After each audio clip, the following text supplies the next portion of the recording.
Assalamu alaikum, assalamu alaikum. Assalamu alaikum, assalamu alaikum. Né, maman la conseillère. Né, maman nationale. Né, maman Africa. Né, maman la voix de sans voix. Toujours né, encore né. Assalamu alaikum. Mais malien tena muso belade. Kidal fokay, nimbaye mali. Malikon ani malikoka. Assalamu alaikum. Mais africain dem belade donc Afrique kono ani Afrique koka. Assalamu alaikum. Adam nana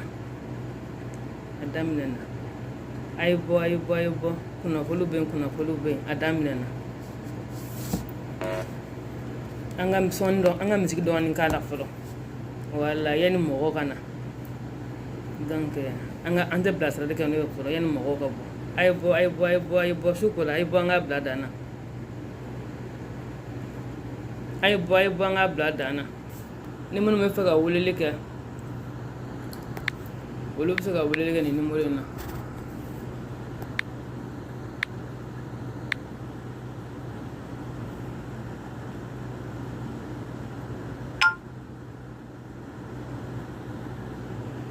voilà mina numéro épinglé a bisa ka wele kala 00 223 84 82 65 83 voilà ay banga bladana.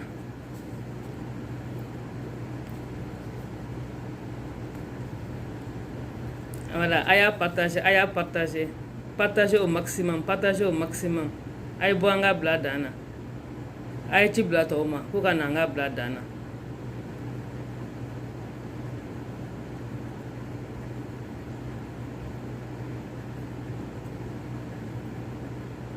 Ay boanga bladana. Parce que bi information ha amano konde.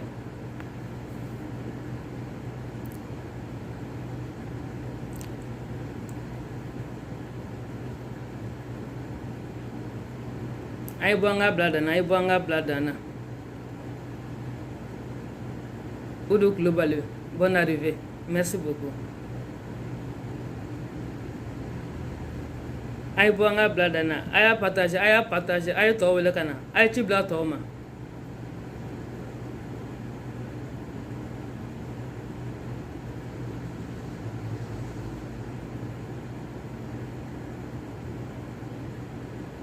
Anga janjo bakala anga famofo Traoré Bandou, bonsoir à toi.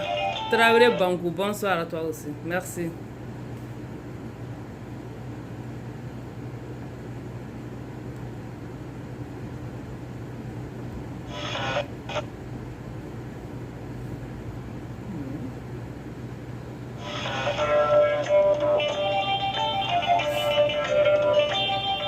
Aya bladana. Aya tisuma toma. Merci beaucoup, Koulibaly. Merci beaucoup.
Ko janjo be colonel Asim Gota wele. Janjo be Dr. Sugar Kugala Maiga wele.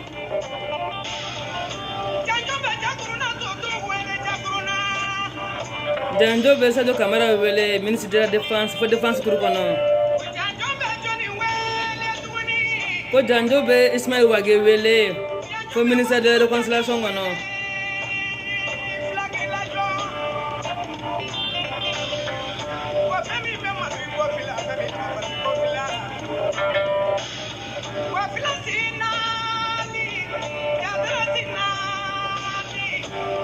Tinubu yereke. Fla mana nun koni.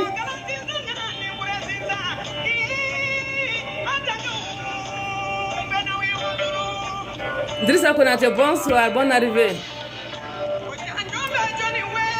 Silamakan Fofana, bonsoir, bonne arrivée. Kalilou Kodji, bonsoir, bonne arrivée. Awa Sissé, ma chérie, bonne arrivée, bonsoir à toi aussi. Bakus Fadiga, bonne arrivée, bonsoir. Kalissi, non, Kalissi, les gars, Koka Kene, allez à partager. Non, Kalissi, bonsoir à toi, bonne arrivée. Ondou Koulouale, Oyembalmake, bonsoir à toi. Abe, bonne arrivée. Amna Blad Dana, c'est ça, non.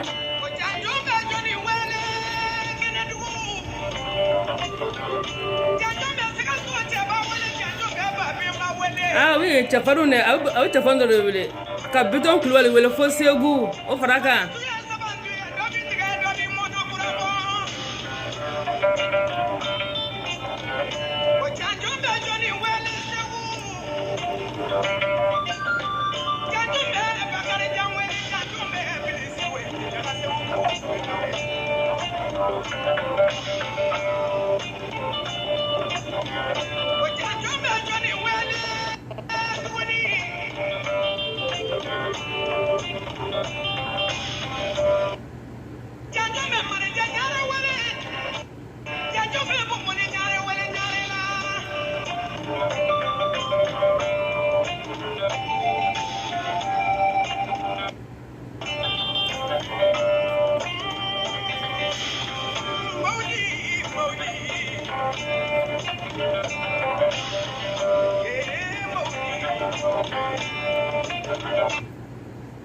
Ah, musique Djala.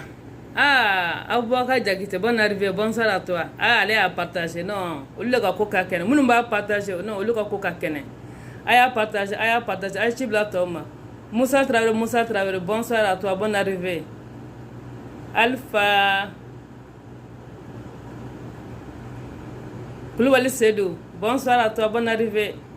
Doumbia, bonsoir à toi, bonne arrivée. Aïe partager, aïe chibla Toma, Ghana. Traoré Bangou, bonsoir à toi, bonne arrivée.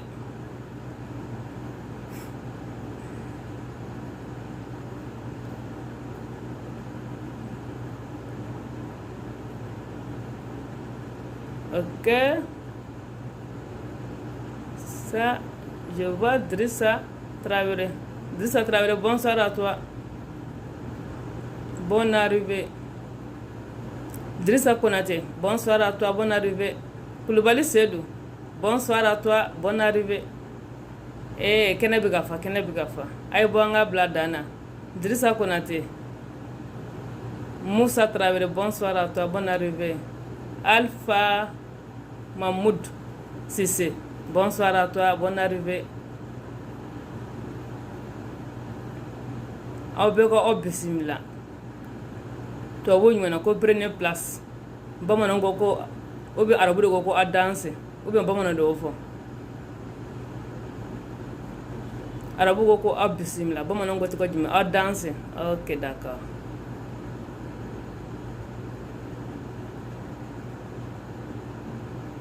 Aïti Blatoma. Anga Dado.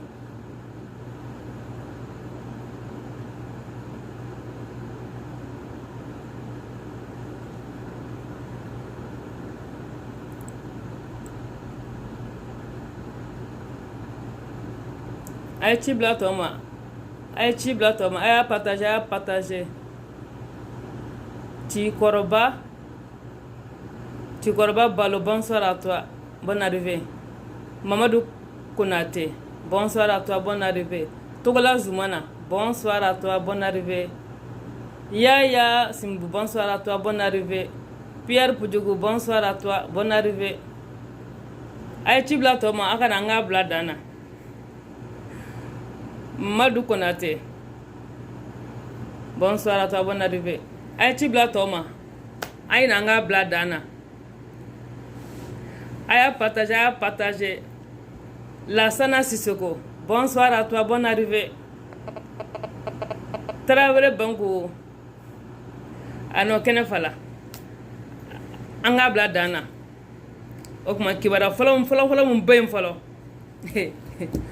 premier ministre Choguel Kugara Maïga pour lui répondre à la CEDEAO ka CEDEAO mogo jabi premier ministre Choguel Kugara Maïga comme il a ameba kalma ko CEDEAO surtout le président même en exercice no ye Ghana président ale nana on RFI ko anana kuma asimi fait avec fermeté donc ka nana a carrière asimila donc pour lui répondre pour que ku jabi ka rula ka fo ko wulube wowochi ko sofali abete menaka sirai le chien aboie la caravane passe donc Choguel Kugara Maïga a commencé à assise nationale comme ko kuti fait ko de main au clos là kuti fait assise nationale de main au clos là donc Choguel Kugara Maïga ayaka assise nationale aya lisi bo munu kanka a organiser olu ka lisi bo la donc olu de bina na organiser avec togo jumɛn abe don da jumɛn fɛ an bɔ da jumɛn fɛ avec combien d'équipe ye an bɛ kuma jumɛn fɔ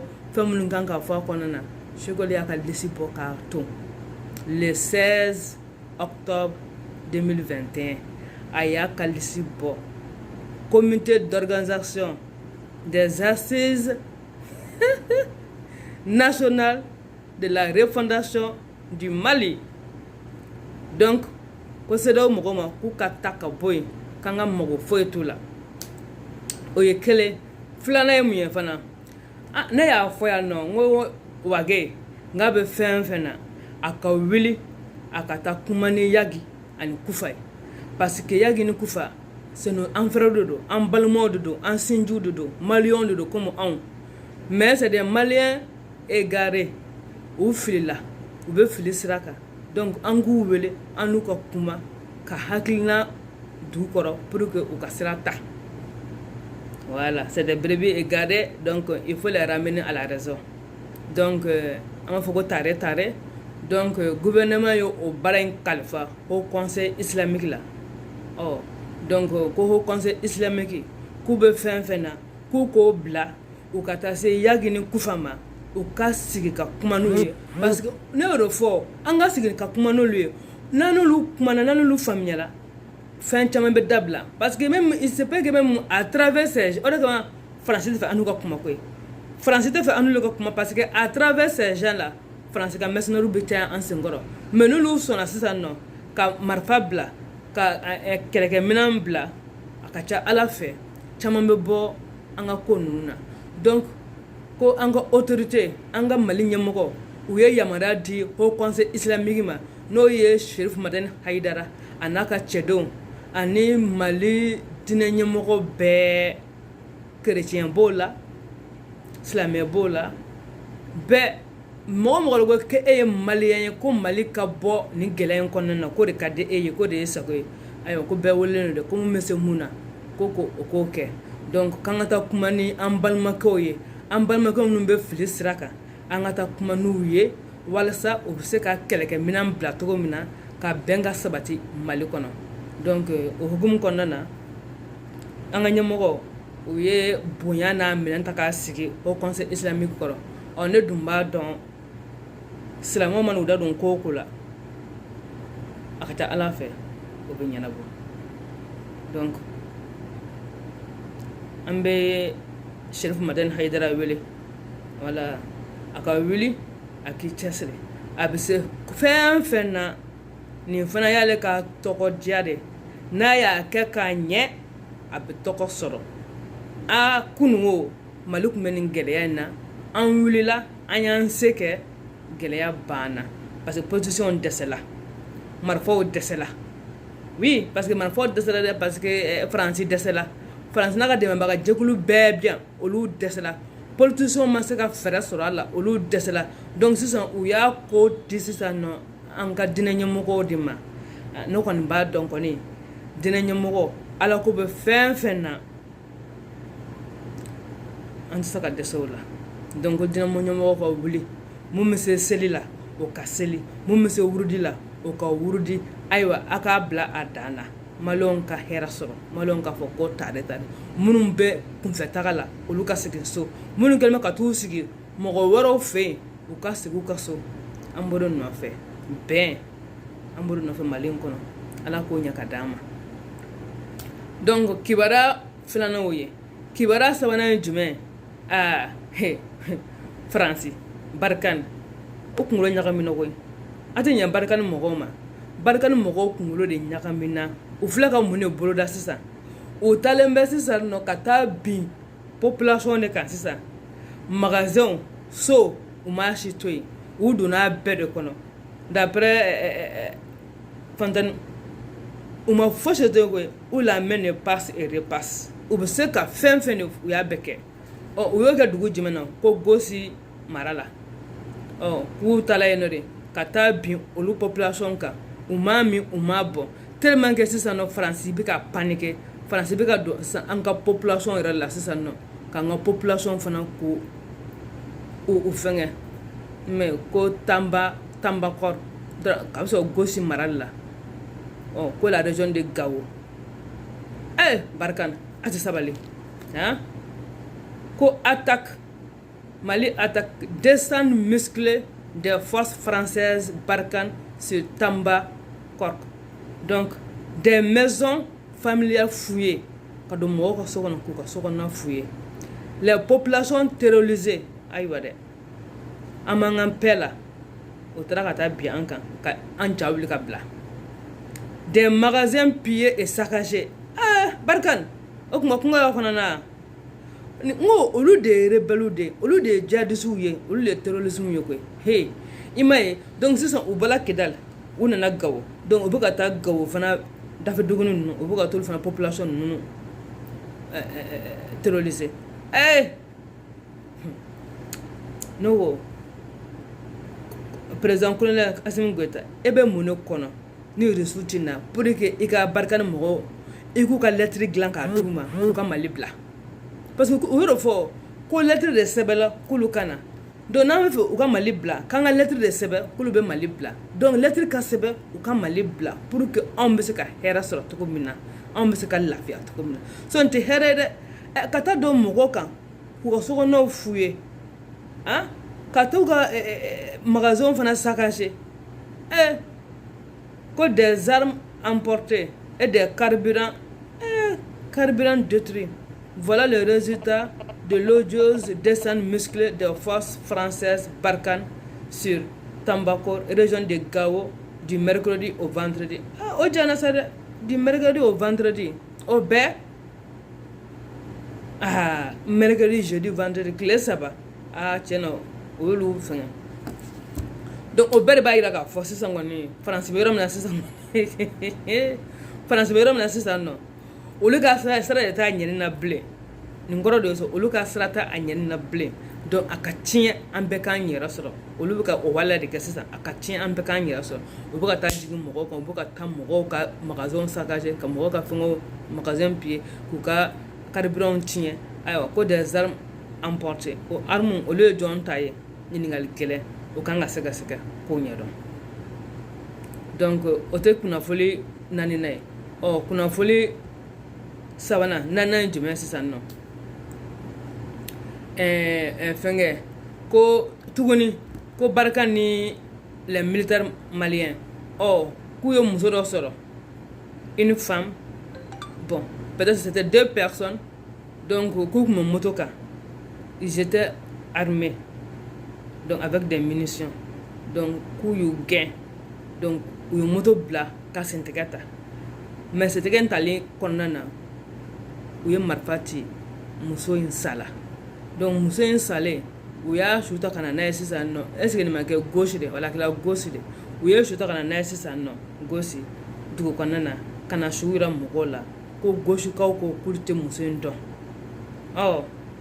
donc n'u yitara baga population ma k'olu terroriser wajibi bilen u bɛ t'u ka maa dɔ fana minɛ k'o fana fa ye parce que n'i y'a sɛgɛsɛgɛ faransi ka mercenaire n ko hali faransi b'a ka sɔrɔsiw kɛ mercenaires ye u b'u ka sɔrɔsi fini bɔ k'a bila dɔrɔn ka an ka jadisiw ka fini ta ka don kɔnɔ ka kunnabiri k'u yɛrɛ la donc o tiɲɛ ala de b'o fana dɔn donc ko Mali une femme transportant des armes abattue par l'armée française à Gossi o kɛra bi yɛrɛ de bi mardi na kɔni o kɛra bi mardi donc o ye nouvelle kura yɛrɛ de une femme a été abattue par l'armée française lundi dans la région de Gossi dans le nord du Mali. Une enquête a été ouverte pour déterminer l'identité de la femme soupçonnée d'avoir abandonné une moto transportant une arme et des munitions. Oh, donc sisan o bɛna na sɛgɛsɛgɛli boloda muso in ye jɔn ye a kun bɛna taa marifa di jɔn ma mun sɔn b'a bila a kun bɛna t'o di jɔn ma parce que k'u mɔgɔ fila de tun bɛ moto sanfɛ ɲɔdɔ u ye ninnu ye dɔrɔn u ye moto bila ka a bila dan na ɔ barikanu y'u su ka marifa ci donc muso in bɔnna a nin na donc enquête de sen na pour que k'a dɔn muso in ye jɔn ye a bɔla min marifa min tun b'a bolo nin a kun bɛna taa di jɔn ma ɔ a kɔni bɔnna a nin na donc ala ka ɲɛ ka d'a ma donc n'o fana bɔla yen a ye kunnafoli de bɛ yan kunnafoli caman de bɛ yan nɔ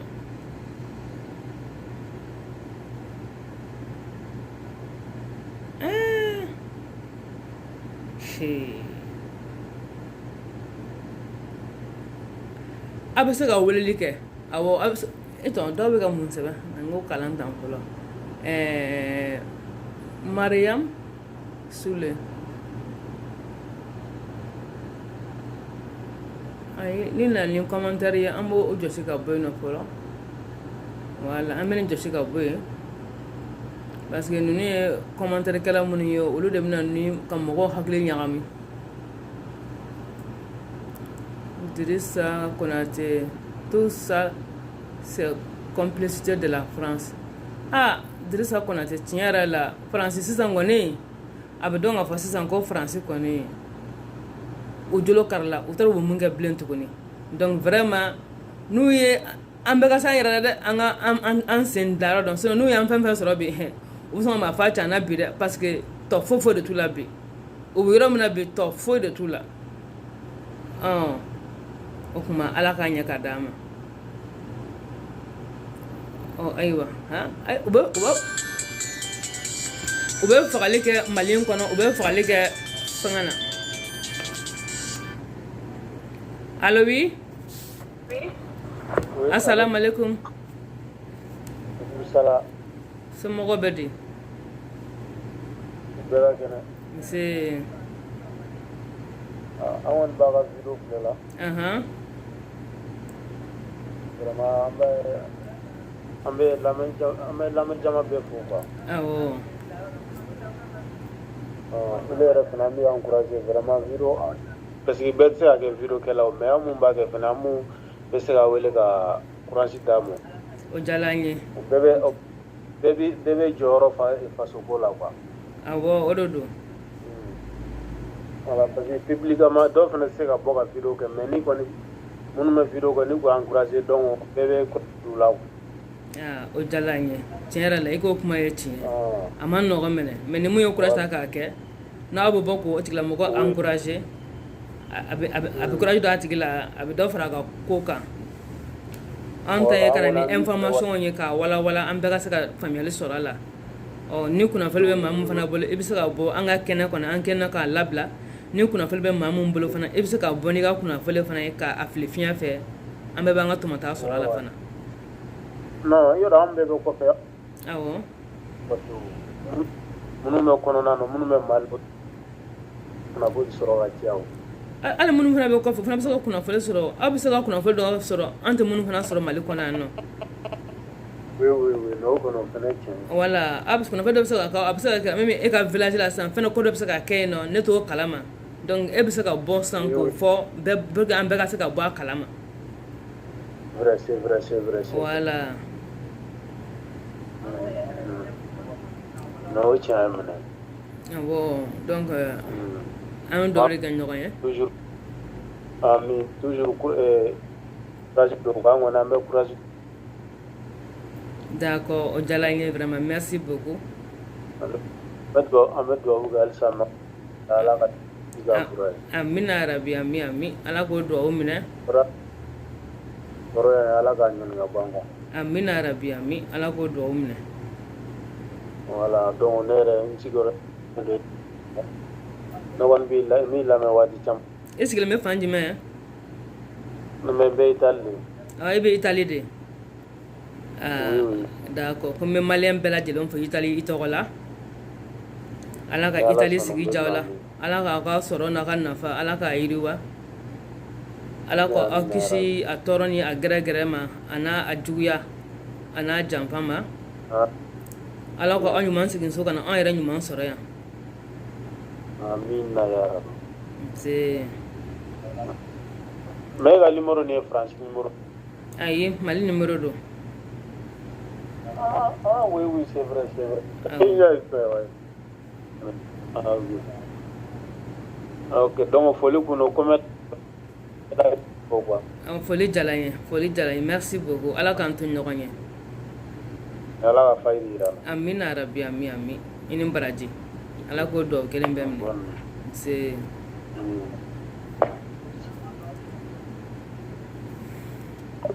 d'accord nin y'an kanubaga dɔ ye k'ale bɛ fɔ Itali o kuma na an bɛ maliyɛn bɛɛ lajɛlen fo fɛn fɛn bɛ Itali o kɔni parce que farafinw bɛ taga Europe bɛ don ni Itali de ni minnu taara ni dugumasira ye komi n'a fɔ mun mana taa Maroc fɛ a Tunisie Algérie fɛ olu bɛ taa soit Itali ou bien soit Espagne donc vraiment u ni foli ka kan u ka foli belebele bɛ nin kɛnɛ in kɔnɔ yan nɔ u ni cɛsiri parce que u bɛ taa ɲini k'a sama somɔgɔw ma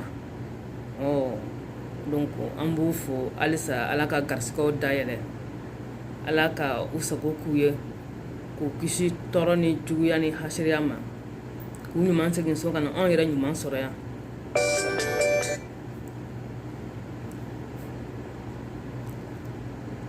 donc ça c'est bien ça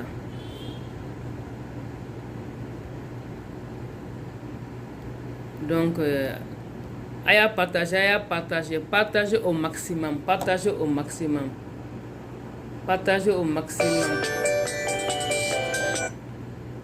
allo assalamu alaikum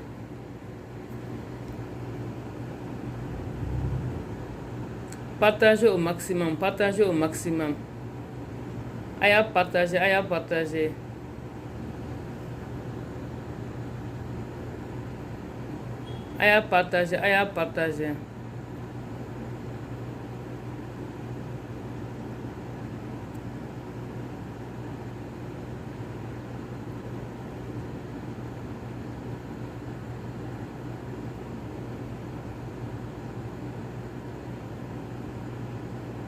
a y'a partager au maximum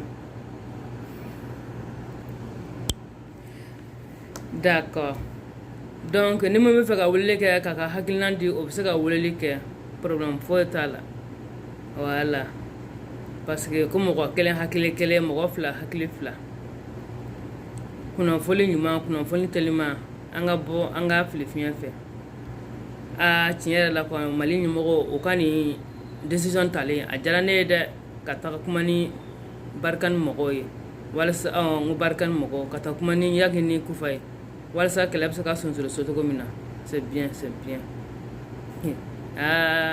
n ko Faransi président a tɛ sɛgɛn a tɛ ɲinɛ donc sisan a bɛ se ka fɛn fɛn kɛ a y'o kɛ a ye CEDEAO bila ka na halisa au fond de lui-même a ma lafiya donc a ye mun kɛ sisan a wulila sisan de ka Alassane Dramane Ouattara de wele comme a b'a dɔn k'a fɔ n'i ye Afrique de l'Ouest lajɛ après l'autre là Alpha Condé Alassane de ka kɔrɔ presque ni bɛɛ ye donc a ye Alassane wele ko kana France o taara France donc k'u ka taa diinɛ i b'a dɔn u ka fɛn bɛɛ bɛ kɛ diinɛkɛyɔrɔ de la yen donc a ye ka Alassane su ka kɛ Mali kan ko komi o ye cɛkɔrɔba ye o la n'o nana kuma fɛɛrɛ la ko Assimi Goïta bɛna Alassane ka kuma mɛn ko Assimi Goïta bɛna sɔn ka élection kɛ ka fɛngɛ ka wa wɛrɛ quoi a m'a faamuya de a ma mun faamuya le président français Emmanuel Macron ale ma mun faamuya ale t'a dɔn k'a fɔ ko Assimi Goïta bi maliyɛnw de ka baara la ale hakili ko politicien ninnu don politicien ninnu tɛ koyi parce que politicien ma mun faamuya jamana kɔnɔdenw de bɛ e ta k'i kɛ masakɛ ye donc i bɛ baara kɛ ni jamana kɔnɔdenw de sagoya ye i bɛ baara kɛ n'olu ka hakilina de i bɛ baara kɛ n'olu ka miiriya de mais olu mana sigi fanga la dɔrɔn parce que effectivement an bɛ campagne kɛ ka taa élection na mais faransi de b'a fɔ karisa de bɛ kɛ président ye donc faransi b'o mun fɔ karisa de bɛ kɛ président ye donc n'o o kɛra président ye anw hakili la an taara voter ye ja an ma taa voter ye dɛ o de kama u b'an ka voix ninnu u b'a namara u b'an ka voix ninnu u b'a truquer u bɛ ko bourrage de urne u b'olu bɛɛ kɛ pour que coûte que coûte faransi ka candidat de ka passer donc ni faransi ka candidat passer la donc e yɛrɛ b'a dɔn tigi ni faransi tɛ i tɛ yen sɔrɔ donc forcément i bɛ baara kɛ ni faransi ka hakilina de i bɛ baara kɛ ni faransi ka miiriya de wa i bɛ baara kɛ faransi de sagoya la donc président Emmanuel Macron ou bien t'a jeune frère c'est ça jeune frère Macron ou bien jeune frère Emmanuel ou bien Emma k'a f'i ɲɛna Assimi Goïta i b'a na tɔgɔ dɔn wa jamana kɔnɔdenw de wulila k'u t'i ka président sugandilen fɛ i ye président mun dilan k'a namara en 2018 k'a sigi maliyɛnw kunna maliyɛnw wulila k'u t'o fɛ donc Assimi Goïta nana k'a fɔ a ɲɛna ko jamana kɔnɔdenw o t'i fɛ ti i ni lafiya donc Assimi Goïta y'i sigi maintenant ale sigila o de hukumu kɔnɔna na donc wajibi de ye ale kan ka baara kɛ ni maliyɛnw ka hakilina ye ka baara kɛ ni maliyɛnw ka miiriya ye ka baara kɛ ni maliyɛnw ka kungelenya ye donc e ka patapata kan tɛ se ka fosi kɛ Assimi Goïta la ayi kana dan Alassane ma dɛ mais e ye CEDEAO wele ka na n ko Alassane bɛ CEDEAO kɔnɔ Nigeria président b'a kɔnɔ Ghana président de ma na donc n'o o dɔgɔyali ma kɛ ci bila Union africaine fana ma on est là calé ayi n ko hali ka n'i yɛrɛ sɛgɛn maliyɛnw de b'a décider sisan an ma sini kɔni fɔ dɛ mais bi ye maliyɛnw ka don de ye faransi k'i reposer ni Emmanuel Macron ni bɛ fɛ coûte que coûte ka élection organiser Mali kɔnɔ pour que ka si i ka bilan k'i ka bilan ko k'a jɛ Assimi Goïta i ka bilan de Macron Assimi Goïta ko k'a b'a tamponner ni échec caché de échec caché i bɛ échec dɔn dɛ o caché kɛ Assimi Goïta ko k'a f'i ɲɛna k'a bɛna o caché de sigi kanki i ka bilan sanfɛ pour que i kana se ka réélu yɛrɛ faransi ni i ka réélection n'a a sirilen bɛ Mali de la ja i tɛna réélu yɛrɛ o ko k'o f'i ɲɛna wala président Assimi Goïta ko ne k'a f'i ɲɛna jeune frère Macron ko k'i ka t'i da ka sunɔgɔ k'ale t'i ka bila la k'i ma na n'ale de ko au contraire k'i ko k'ale yɛrɛ kana sigi fanga yɛrɛ la fiyewu donc e ma se k'ale bali ka sigi fanga na donc k'i tɛ se k'ale bila fosi de la k'ale k'o kɛ donc k'i yɛrɛ lafiya Sogɛli Kura Mayiga ko pour que ale bɛ se ka kɛ premier ministre ye k'i ye ko bɛɛ kɛ pour que ale kana se ka kɛ premier ministre ye k'i dɛsɛla de ale kɛra premier ministre ye donc k'ale t'i lamɛn donc jeune frère Macron jeune frère Emmanuel donc ko k'a f'i ye premier ministre fana ko k'a f'i ye ko ni se kun b'i ye k'ale kun tɛ kɛ Mali premier ministre ye ko ni se kun bɛ Emmanuel Macron ɲɛna k'ale kun tɛ kɛ transition premier ministre ye ko mais désolé ko se t'i ye ko se bɛ Ala de ko c'est le bon Dieu qui décide donc ale sigila ale kɛra premier ministre ye donc k'ale fana t'i lamɛn donc i m'olu sigi donc n'i ma maa mun sigi ayiwa olu se k'i sago kɛ dɛ au nom de kama i bɛ fɛ élection ka kɛ coûte que coûte pour que i ka maa sigi i se ka maa yɛrɛ sigi parce que mun na Assimi Goïta ko k'a t'i lamɛn k'a tɛ Sadio Kamara ko k'i y'ale wuli ka bɔ ministeriya la k'ale fana t'i lamɛn k'ale tɛ premier ministre ko ka Mayiga ko k'i kun tɛ fɛ ale ka kɛ premier ministre k'ale fana t'i lamɛn k'ale tɛ Modibo Kone o fana ko k'ale t'i lamɛn k'ale tɛ yɔrɔ kuma tɛ Wage ni Jawo ma parce que c'est les 5 doigts d'une main donc o tɛ se ka fara ils sont inséparables CNSP là ils sont inséparables donc au français ko i ka t'i da i ka sunɔgɔ n'i ka bilan k'i tɛna cacher réussi o kan ayi k'olu tɛ cacher réussi ko kan dɛ ko cacher échec u bɛ ka bilan tamponner n'o de cacher échec donc maliyɛnw de gagnera dɛ donc nin transition in an fana bɛ nin maintenir fanga la sa fo faransi élection ka tɛmɛ nin transition tɛ wuli dɛ fo faransi élection ka tɛmɛ de fo Macron ka ta ka pɛrɛn de Macron kana passer dɛ ayiwa je lance un appel à tous les Français voilà il ne faut pas réélire Macron de Emmanuel Macron ne doit pas être réélu il faut mettre Emmanuel Macron à côté voilà en tout cas si les malins là il doit suivre le pas de l'autre là de François Hollande son mentor là voilà il doit suivre son pas parce que François Hollande il a vu que ça ne va pas il a dit qu'il ne se représente pas donc Macron tu as échoué politique extérieure échec politique intérieure échec voilà même 56 milliards d'euros là akala Emmanuel bolo bare da akala bolo bare Mali a gain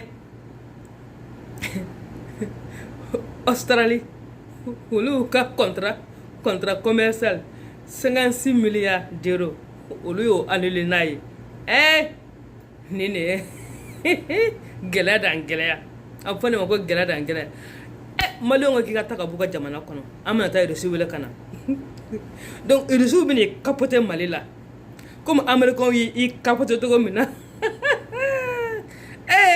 cɛ nin ma nɔgɔn dɛ Russie y'a capoter u b'a capoter Mali la comme n'a fɔ Américains y'a capoter cogo min na les 56 milliards là donc France Emmanuel Macron ton bilan là c'est un échec vraiment un échec total donc il veut aller de minɛ sa i yɛrɛ b'a fɔ k'i t'i kan bɔ bilen k'i bɛ taga comme François Hollande y'a kɛ cogo min na voilà donc il faut suivre ton mentor François Hollande là il faut désister il faut partir Emmanuel Macron il faut partir il faut quitter le pouvoir pendant qu'il est temps sauf si tu veux faire comme les dirigeants africains là tripatouiller.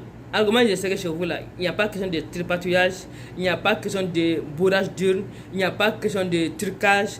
Aïwa, il n'y a pas question. on peut pas faire tout. C'est en Afrique seulement qu'on peut faire ça. Parce que donc, je suis désolée. Donc, je suis vraiment désolée pour toi. Donc, il faut partir. Parce que tu vas beau faire. Il faut qu'il y ait une français là. Emmanuel Macron ɲinɛ na français encore a kɛnɛ sisan nɔ a bɛ da ni Mali de ye a bɛ wuli ni Mali de ye a bɛ respecter ni Mali de ye a bɛ dumuni kɛ ni Mali de ye Mali le mot Mali là a bɛ ka Emmanuel Macron si a ɲɛna dɛ non an ka ɲɛmɔgɔ ninnu u ka farin dɛ u ka farin en tout cas ne kɔni ne ye ordonnance sɛbɛn k'a di Emmanuel Macron ma n'a m'a ta a tɛ lafiya dɛ n'a ma t'o ta a tɛ lafiya.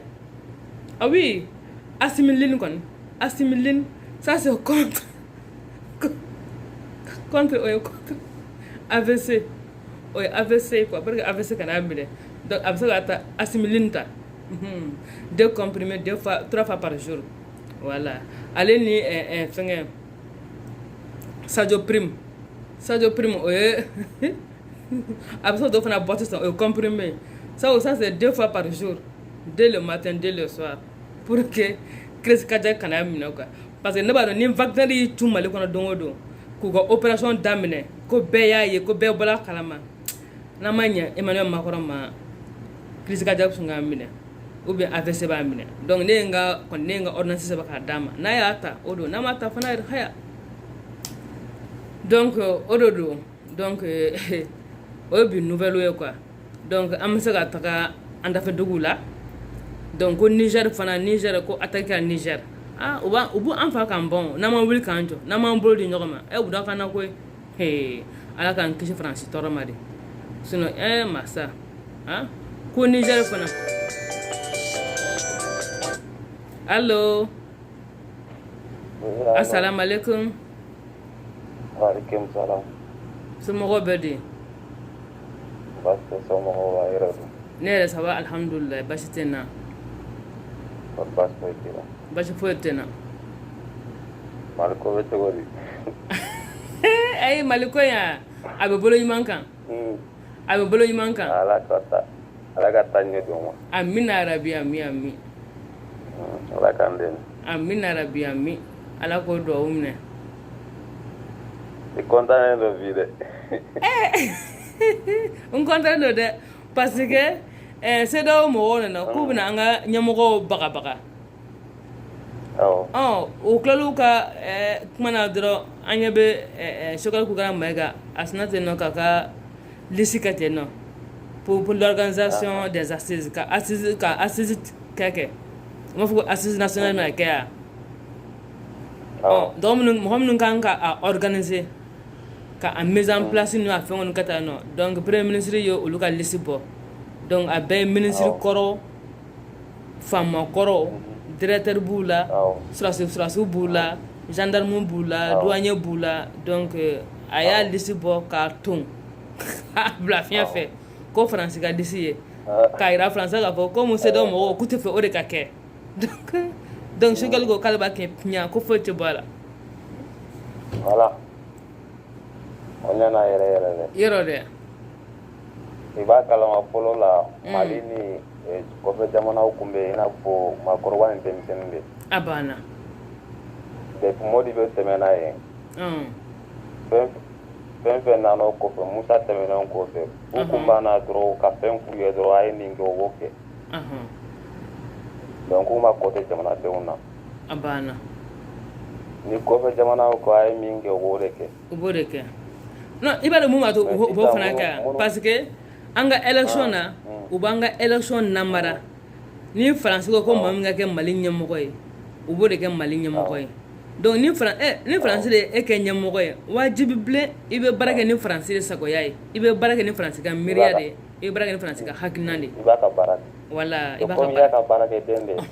o de don olu k'u ka kɛ jamanadenw ka baarakɛden ye mais u yɛrɛ b'a dɔn an ka vote mu u se kuluba mais Faransi de ka kuma y'a to u sera kuluba donc olu k'u ka baara kɛ n'an ka hakilina ye u bɛ taa baara kɛ ni Faransi de ka hakilina ye o de kama Faransi b'a sago kɛ anw na voilà an de b'u sara an de b'u balo mais o b'an ka nafolo dun t'an ka baara fana kɛ.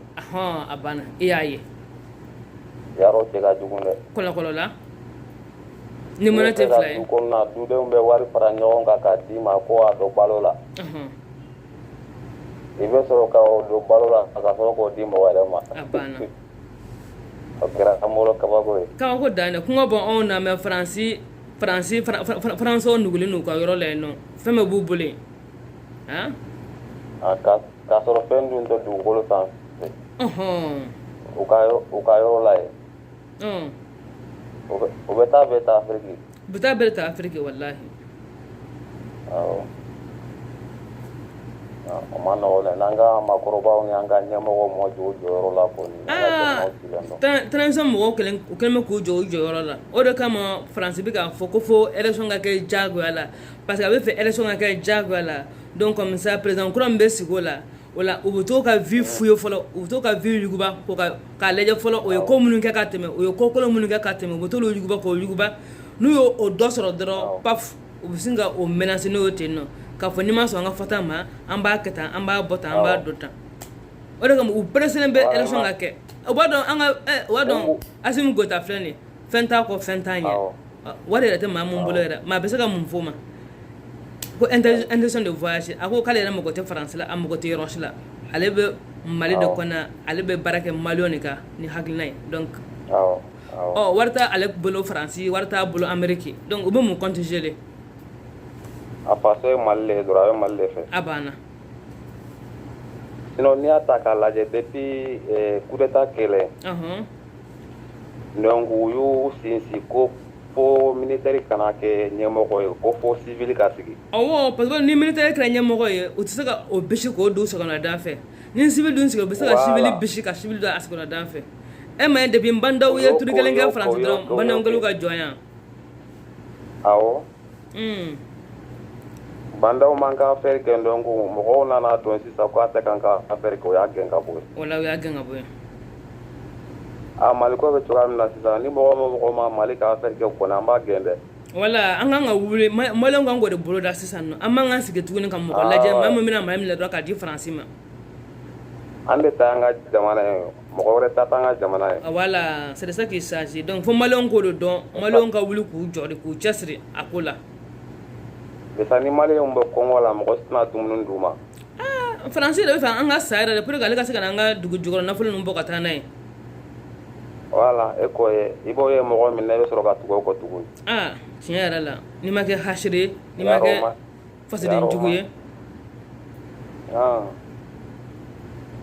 sinon n'i y'a jate ta minnu b'an ka jamana nafolo suɲɛ ka d'u ka bankiw kɔnɔ combien de millions a bɛ se ka kɛ hali ka famille tɔ mɔgɔ 30 bɔ a banna u bɛ jamana bɛ ka nafolo bɛɛ suɲɛ ka bila u yɛrɛ ka compte kɔnɔ a banna dɛ ka jamana denw bɛ to kɔngɔ la yarɔ o man ɲi o man ɲi dɛ o man ɲi sisan a filɛ o hakɛ de bɛ ka wuli nɔfɛ sisan n'u bɛ ka minɛ minɛ parce que u bɛ ka minɛ minɛ sisan k'u don wo kɔnɔ u tɔgɔ bɛ ka fɔ donc sisan a kɛla maloya de ye waati min na kununko olu muso tun bɛ ka jelisɔnbaw kɛ olu muso tun bɛ ka boli mobili dagabanaw kɔnɔ mais bi a filɛ dɔw cɛw bolila dɔw cɛ ye Mali bila olu cɛ bolila dɔw cɛ bɛ wo kɔnɔ bon nin tɛ maloya ko yɛrɛ sisan nɔ muso ni maloya den ni maloya e yɛrɛ mun bɛ wo kɔnɔ ou bien e mun ye kunfɛta kɛ e yɛrɛ ni maloya donc ka jamana nafolo ta ne k'a dun ko foyi tɛ bɔ a la ja olu bɛ ka koba fɛn fɛn kɛ ne ja a bɛɛ tun ye nafolo suɲɛnen de donc haramu donc olu ka denbaya de balo haramu kan ta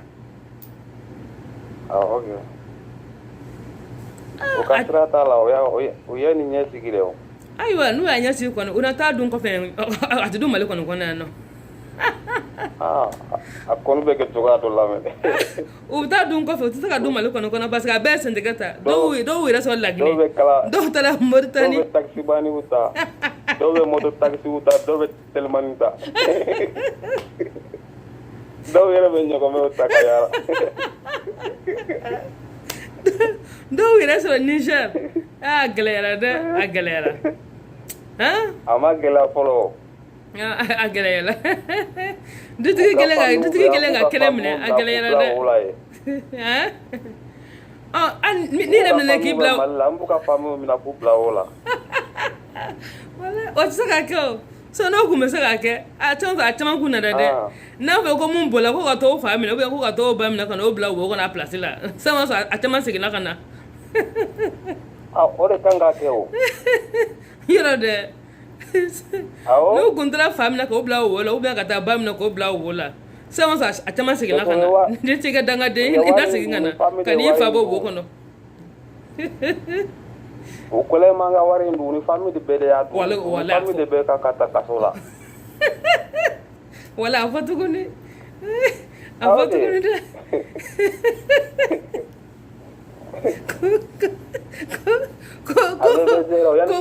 ko k'a ni tile ko nse k'a nana ko mun kɛra k'i denkɛ an ka wari suɲɛ k'i y'a dun donc a bolila donc an nan'i nɔfɛ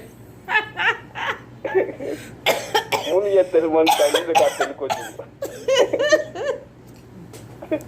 asafurula ko mun kɛra ko a bɛna diya ni Ala sɔnna ko i cɛ y'an ka nafolo ta k'a bolila donc k'a nan'i nɔfɛ an bɛ tɛ ne ye a barika Ala ye asafurula vraiment an kan ka tradition dɛmɛ minɛ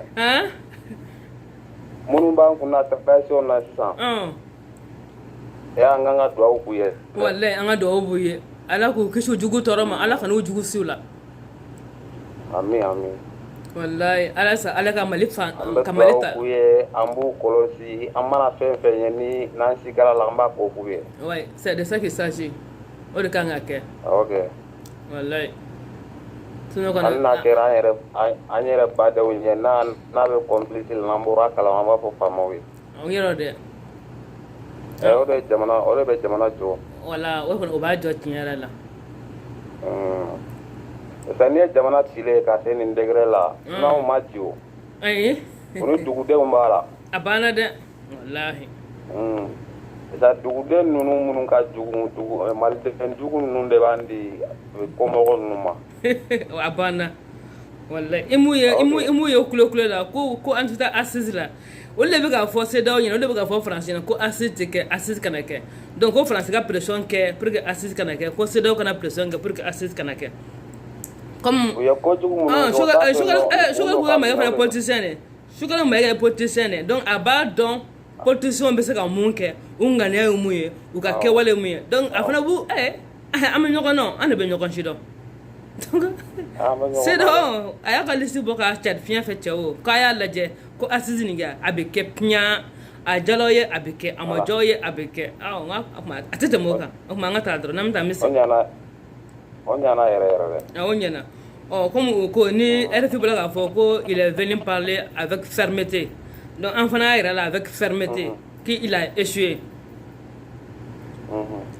a banna vraiment Mali ko ka di sisan kɔni dɔɔni a tiɲɛ na kɔni sisan kɔni an bɛ yɛlɛ yiri bɛɛ la hali nana y'an t'a to yen an bɛ k'an ka zɔnkɔrɔw bɛ minɛ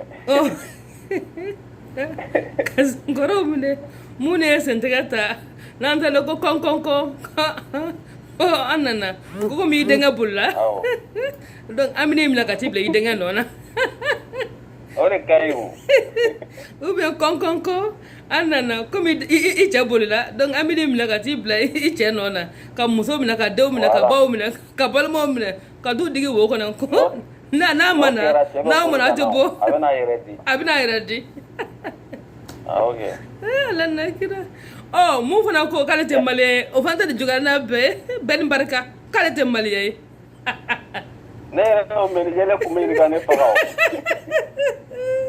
k'ale tɛ maliyɛn ye k'a kɛ jamana ka gouvernement kɔnɔ jamana mara ka sɔrɔ ka na ko e ye jamana wɛrɛ mɔgɔ ye awɔ k'ale ye marocain de ye k'ale tɛ maliyɛn ye o tɛ sigi an kun na a banna k'ale tɛ maliyɛn ye k'ale ye marocain de ye ko tiɲɛ yɛrɛ la baara kɛ Maroc ka gouvernement kɔnɔ ale ta juguyara ni bɛɛ ta ye tɔ ye sentigɛ ta mais ale yɛrɛ de ale bɔra Maliko de la pewu ale ko k'ale tɛ maliyɛn ale tɛ maliyɛn bilen ale bɔra maliyɛnya la mun de ye sentigɛ ta olu sɔnna ka maliyɛnya ma mais ale ko k'ale yɛrɛ de bɔra maliyɛnya k'ale tɛ maliyɛn ye kana France mara a banna ne fana ko tɛ problème ye i tɛ se k'a fɔ Sini kana France mara non walima ni Gabonais bɔra Gabon kana Mali mara est-ce que an bɛ se k'a fɔ tuguni ko ye Gabonais ya a banna a t'an ka wariw de sara o de kama a fɔla minɛ ko minnu bɛ yen ni fɛngɛ b'o bolo double nationalité b'o bolo k'olu man ka kɛ jamana ɲɛmɔgɔ ye i y'a ye nin n'a ɲɔgɔnna de don donc sisan n'u y'u ka kolonkolon kɛ u b'a fɔ k'olu tɛ maliyɛn ye awɔ ok masa k'ale tɛ maliyɛn ye k'an ka wari danfa an ka nafolo dun kɛ tɛ maliyɛn ye kan ko loi de voté ni double nationalité ye mɔgɔ bolo kana bila an ka gouvernement kɔnɔ tiɲɛ yɛrɛ la olu caman de ye Mali jugu ye quoi a banna k'an ka jamana ci k'e tɛ maliyɛn fan fila de la u b'a fɔ hali ni y'an cira ne ka sira foyi t'a la n bɛ taa yɔrɔ wɛrɛ koyi o de ye o ala kɛ sisan a bɛ yɔrɔ min na sisan nɔ a bɛ yen nɔ ni Mali a bɛ yen nɔ Mali tɔgɔyali la Mali y'a bila ka taa o place na Mali y'a fɔ ko Mali y'an bɛɛ de ta ye n'a cira an bɛɛ de b'a kɔnɔ ko n'ale suwara jamana bɛɛ de suwara i y'a dɔn a b'a dɔn ale tɛna taa yɔrɔ la mais minnu papier 5 b'u bolo 3 b'u minnu bolo olu tɛ malidenw ye o tiɲɛ yɛrɛ la koyi n'a gɛlɛyara dɔrɔn u sen tɛ ka taa u bɛ boli n'i ye maliden yɛrɛ ta militaire ninnu de don minnu bɛ faso mina fini na o tɛ se ka bɔ ka taa yɔrɔ la olu de ye malidenw yɛrɛ olu kɔni malidenw yɛrɛ parce que olu de bɛ saya ye ka t'u yɛrɛ d'a ma voilà exact mais minnu bɛ civil la n'a goyara dɔw bɛ se ka bɔ dɔw bɛ sen tɛ ka taa de dɔw yɛrɛ sɔrɔ Laginɛ dɔw bɛ Moritani dɔw bɛ Niger ka mɔgɔ faga ka sɔrɔ ka tellement ta o tɛ ka jugu a ko tellement ka teli ni mobili ye ka teli mobile wa c'est indiscret ibisa ka tema mo jibi kalama vraiment ka tura ka mutaka babla ku akunflo la Puro kana ni dai astaghfirullah ami bla ka follo foli jalaye wallahi foli jalaye ala kan to nyoye mal jola ala kan to nyoye amina rabbi ami ala ko do ala kan jamana yiruwa amina rabbi ami ala ko do umne ambe do ka nga traiso mo ye ala ko do umne ala ko bolo mi ko bara ala ka bara nya o bolo amina rabbi ami ala ko do ala umne kan ka jugu sula amina rabbi ami ala ko do umne paso den jugu munun ba ntula ambe danga do ala ko be halaki amina rabbi ala ko do umne ko be bla do kun fetala be ta kun fetala voilà doka telmanta doka moto taxunuta Astaghfirullah. Merci beaucoup. Anga foli biye. Iyala nga kena kona jalanye. Allah. Okmana agara yala. Tiɲɛ la yɛlɛ in kɛla. Bon Niger fana. Ayiwa ko Niger fana sɔrɔsiw dɔ attaque kɛla Niger. Sɔrɔsiw dɔ fana nin tora la. A bɛ taa ne dɛ. O kɔni u b'an kan sa u b'an kan n'an ma wuli k'an jɔ k'an bolo di ɲɔgɔn ma pour que an ka kisi nin ma nɔgɔn dɛ. Niger fana ko attaque kɛla yen nɔ. Niger, tous les policiers. Tous les policiers tués dans une attaque près du Burkina Faso. On fana gɛlɛya. Des Nigériens tués dans une attaque près de Burkina Faso. Au moins 3 policiers nigériens ont été tués et plusieurs autres blessés dans la nuit lors d'une attaque de djihadistes. Et Allah. Djihadistes, c'est ça? C'est des militaires. C'est les militaires français là. Barkana Yantoyan, présumés contre un poste de police dans la zone dite des 3 frontières près du Burkina Faso. Ngougo Kubo Malla, où tu sigi aux zones fanana. Les 3 frontières, Kubuti sigi aux zones de Konane, Barkan de côté français. Kubutu sigeno, Kuka Takubain, Koko sigi Senga Yenode. Abuta Abu Bom Malla, parce que vous voilà Kidal. Fangren Talayeno, Fangren and Gao. Donc, Abuta sigi, Kabu Moro protégé. Mais Abu Yoro Yorola, Fakal le Beno. Abu Yoro Yorola, Fakal le Beno. Noko, Francis Rassou, Atakasoa. Ko uira ko abigana o sacrifice on est atika sacrifice on est parce que nabigana sacrifice Malion de nabigana o sacrifice Burkina Faso nabigana o sacrifice Nigérian ko ça suffit kaita vraiment kaita ka voilà les 3 frontières là Niger, Mali, Burkina, vraiment on remercie vraiment la France ay doke akataka 50 combien militaires tués au sacrifice à Caen, ça suffit. Absagataso. Donc, il y a eu une attaque de poste de contrôle frontière de Petelkol dimanche dans la nuit. 2 policiers ont été tués et 7 blessés, a précisé un élu du département de Terra, situé dans la région de Tilaberi, dans l'ouest du Niger. Au final, le Niger, tu connais. Donc, policier, ça va, ça la Burkina. Policier, la Fana Fagala, Niger. 7 blessés. Donc, blessés, on dit plusieurs blessés. Alors là, la barkan to kun taw anga dugo kolen kan ayta to kun fode taw ya ayta amna risu wele kana kuma ko ni risu na ka bitaka de risu de bina wa ganga ta Allah ni on ni jala nessa donc vraiment antena bitan blanc. Voilà. Amé bitan nyongriya. J'espère que famille chama sur la information là. Donc yela nga kena kono ajalanye Mounia a partagé Nangolo. De ça qu'on a dit qu'il y a les pages là pour bloquer. Ah, moi bloquer quand nous supprimer kabé. Moi nous bien en commentaire que coupé karamogo do tan. Nous supprimer kabé. Voilà.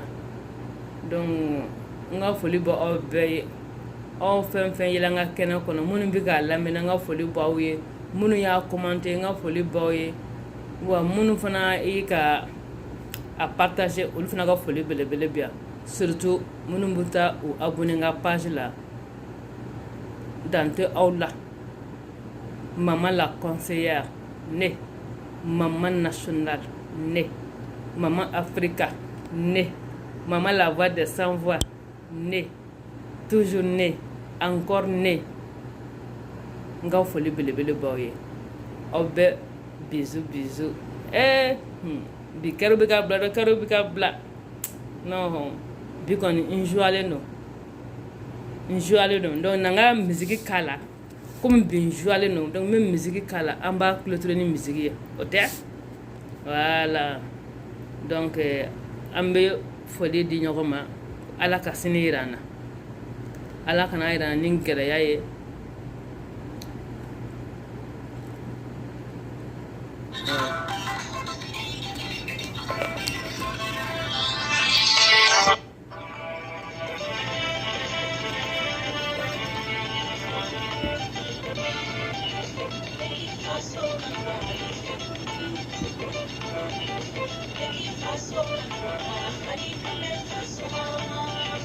ko bɛɛ ka faso kanu ala na kɛra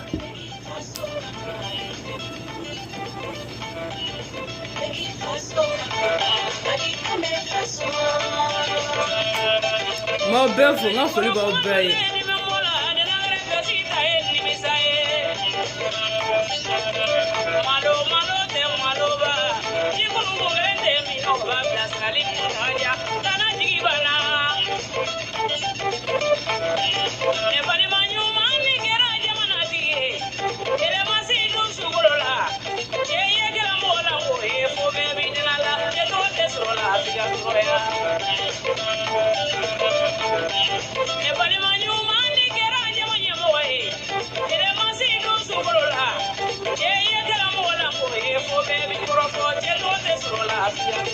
Aya partager. Partagez. Le partagement.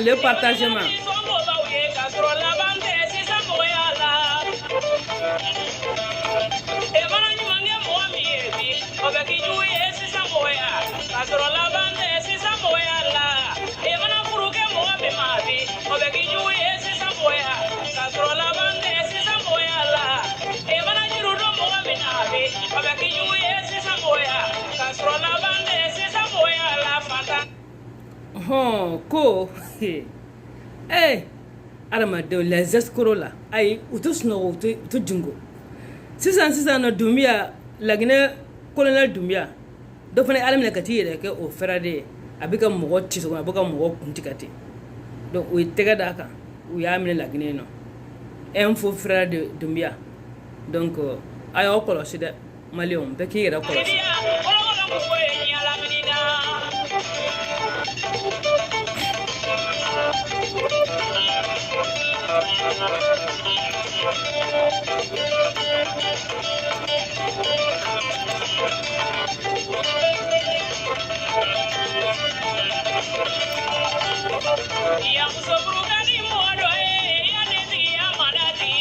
O ye kabako ye dɛ i ka muso furu ka da ye mais i ka dentigiya man da ye nin ye kabako ye o tɛ kabako ye i ka kalan ka di dɔ ye mais i ka kɛ faama ye o man d'a tigilamɔgɔ ye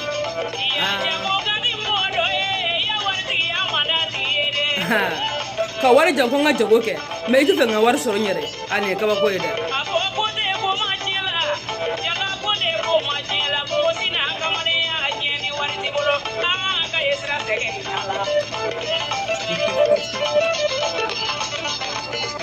Vive la transition jusqu'à 20 ans. Ousmane Koumaré, bonsoir, bonne arrivée. Merci beaucoup pour le partage. Vive la coopération Wagner Russie Mali. Ah, vive vraiment. Bravo. Bravo à toi, Ousmane Komari.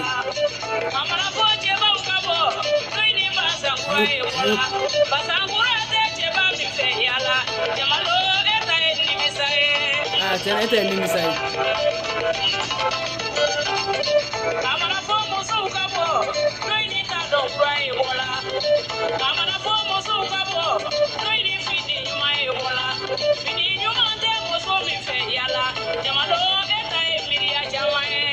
Ah, oui, tu y es.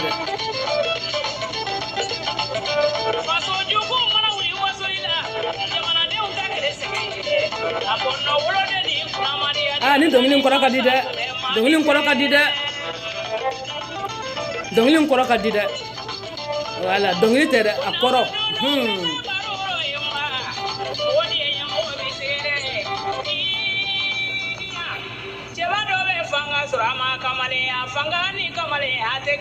Ah, o kɛra Assimi Goyita ta ye. O kɛra Assimi Goyita ta ye. Ka fanga sɔrɔ, fanga ni kamalen tɛ kelen.